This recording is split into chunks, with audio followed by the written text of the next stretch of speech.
तो hello guys, आपने कभी ना कभी तो पेपर ट्रेडिंग के बारे में ज़रूर सुना होगा। पेपर ट्रेडिंग वही जो डेमो अकाउंट मिलता है। डेमो अकाउंट में कुछ करेंसीज दी जाती हैं जिसमें आप ट्रेड कर सकते हो। आपको इसमें अपना पैसा नहीं लगाना है। बस ये डिजिटल अमाउंट होता है जो कि ट्रेड कर सकते हो, उसमें आप सीख सकते हो ट्रेडिंग। ये चीज़ के बारे में आप जानते ही होंगे। लेकिन एक चीज़ ये होती है कि जब हम पेपर ट्रेडिंग करते हैं तो वहाँ पे हमने नोटिस किया है कि हम प्रॉफिट में जाते हैं। स्टार्टिंग में तो लॉस में जाते हैं, लेकिन धीरे धीरे जब सीख जाते हैं तो हम प्रॉफिट में जाने लगते हैं। तो हमें ऐसा लगता है कि अब हम शेयर मार्केट सीख गए हैं, अब हम ट्रेडिंग कर सकते हैं अपने रियल मनी के साथ। लेकिन जैसे ही हम अपना रियल मनी लगाते हैं वहाँ पे हम लॉस खाने लगते हैं।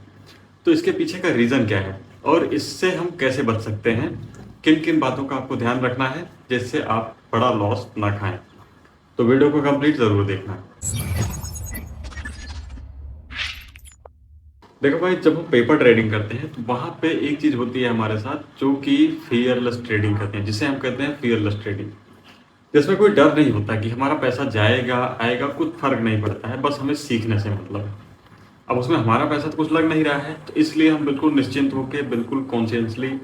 लेकिन उस ट्रेडिंग में एक चीज़ और जो होती है, जो इन्वॉल्व नहीं होती है, वो होता है हमारा इमोशन। जब इमोशंस इन्वॉल्व नहीं होता है तो आप सही स्ट्रेटजी को फॉलो करते हैं। स्टार्टिंग में हो सकता है आप लॉस खाएं, लेकिन धीरे धीरे आप सीख जाते हैं। लेकिन वही चीज़ जब हम रियल मनी से ट्रेडिंग करते हैं तो वहाँ पे एक चीज़ इन्वॉल्व हो जाती है, हमारा इमोशन। अब वो इमोशंस क्यों इन्वॉल्व होता है, उसका मेन जो रीज़न है वो है हमारा कैपिटल अमाउंट। क्योंकि कैपिटल अमाउंट अभी ज़्यादातर क्या है कि जो बिगेनर ट्रेडर हैं वो क्या करते हैं, ज़्यादा 5,000, 10,000, 20,000 या मैक्सिमम 50,000 रुपये वॉलेट में ऐड करते हैं, उसी से ट्रेडिंग करते हैं। लेकिन किसी कारण से अगर उन्होंने कोई बड़ा ट्रेड ले लिया और लॉस खा गए, तो वहाँ पे क्या है कि उस पर्सन के माइंड में बहुत सारे क्वेश्चन ट्रिगर होते हैं। अगर जैसे उसने कोई कहीं पे एक ट्रेड लिया और मार्केट अपोजिट साइड जाने लगा, तब उसके मन में बहुत सारे क्वेश्चन ट्रिगर होंगे कि भाई हमारा लॉस जा रहा है, कुछ भी होता है। तो वो क्या करता है, गलत ट्रेड लेता है। गलत ट्रेड लेने के बाद क्या करता है कि अगर हो सकता है कि वो प्रॉफिट में भी जाने वाला हो कुछ कुछ ही समय बाद, लेकिन उसके पहले ही वो एग्जिट कर देता है। फिर बाद में देखता है करे थोड़ी देर और होल्ड कर लेता, तो ऐसा हो जाता है।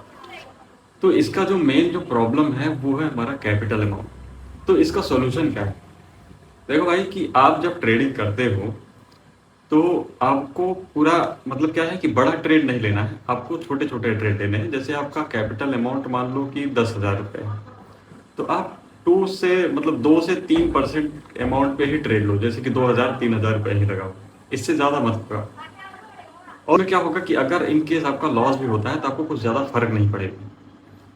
और दूसरा यहाँ पे जो गलती यहाँ पे ये करते हैं कि जैसे ही एक लॉस खाते हैं, लॉस खाने के बाद उसका बदला लेने के लिए कि मैं अपना लॉस रिकवर करके रहूँगा कुछ भी हो जाए।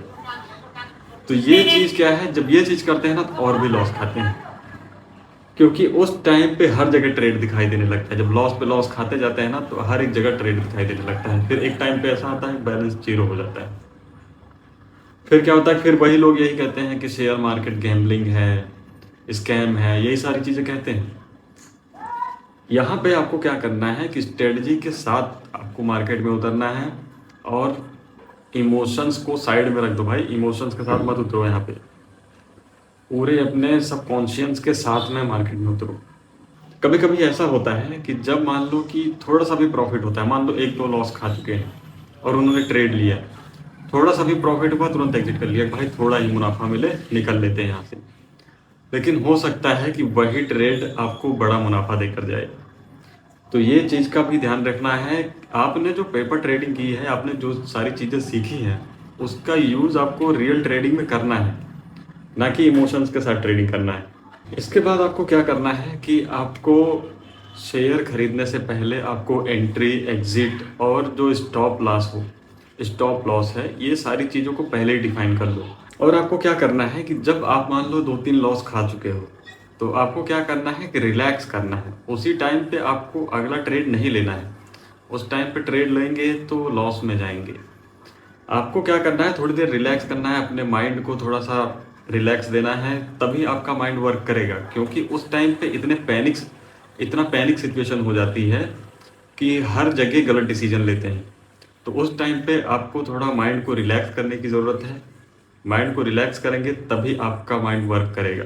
जब माइंड वर्क नहीं करेगा भाई, पैनिक रहोगे तो कैसे होगा भाई? जैसे होता है ना इंटरव्यू वगैरह में जाते हैं, अगर इंटरव्यू ने आपने कुछ इंटरव्यू देने से पहले ही आपको कुछ बोल दिया ऐसा, तो उस टाइम पे क्या होता है कि जो कुछ भी आपको याद रहता है कंपनी के बारे में, जो कुछ भी पता रहता है, वो सब चीज़ें भूल जाते हैं। बाकी अगर वीडियो हेल्पफुल लगी हो तो वीडियो को लाइक ज़रूर कर देना, चैनल को भी सब्सक्राइब कर देना। मिलते हैं अगली वीडियो में, तब तक के लिए bye bye and take care.